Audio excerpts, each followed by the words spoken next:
Blob was a sleeper hit on Wii back in 2008. It featured pure, charming platforming fun with an emphasis on color and sound. Now, landing on Xbox 360 and PS3 as well as Wii, Blob 2 isn't a radically different experience, really.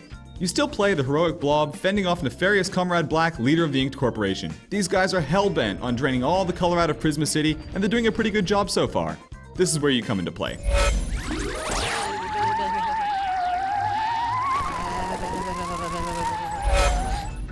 Blob 2 is visually captivating and bursting with warped humor. Between levels, gorgeous CG animations flesh out each location. Given that color plays a critical part of the gameplay, it comes as no surprise that Blob's world looks like somebody spilled a crate of Skittles and M&Ms all over the place. As you roll and leapfrog around each stage, all kinds of trippy textures begin to seep into the world. The more you color, the more funky jazz music begins to fade in too, and the soundtrack is a seriously upbeat toe tapper. It's also 3D TV compatible, and if you have the hardware, you're in for an extra treat. Wii owners do get the short end of the stick when it comes to presentation. It looks decent for a Wii game, and the simplicity of the colors and shapes work well for the console. But the extra bump in resolution really makes a difference on PS3 and 360. It's hard to go back.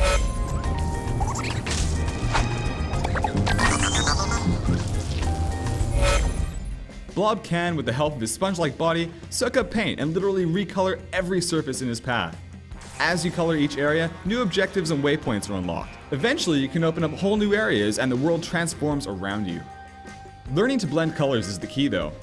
You start with just primary colors, red, yellow, and blue, and by mixing these colors together, you can create green, orange, purple, and brown. Later levels, like the soda manufacturing plant, give great purpose to the color blends, creating new flavors of cola, for example. The real challenge rests with scaling the environment and painting the right surfaces in the right order. There's a time limit too, usually around 15 minutes per stage. That doesn't sound like a lot, but as you take out inky enemies, you unlock more time. Suddenly, the levels really do start to take a fair while to complete. Honestly, the time limit seems kind of unnecessary. You have lives, continues, and you can restart the stages from your last checkpoint. The added threat of a countdown timer really doesn't add a lot of challenge to things. Blob 2 also introduces some really entertaining 2D stages. These are set inside buildings and underground chambers and make for some of the most creative moments in the game. When the latter levels start mixing in gravity, manipulation, and all kinds of color-related puzzles, Blob 2 is at its best. At its worst, Blob 2 is guilty of holding your hand too much. You can't go 2 minutes without a message popping up on the screen telling you what to do next. For younger players, this might be handy. For everyone else, it takes the fun of experimenting and learning out of the mix. It also becomes a little repetitive. While painting surfaces and pounding enemies is fun, it does start to wear thin after a while. In true platformer style, you also do a lot of collecting.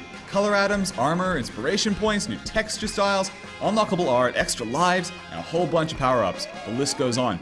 If you stick to the main mission in each world, you'll only collect a handful of each. The good news is, at the end of the stage, the time limit finally disappears and you're free to explore.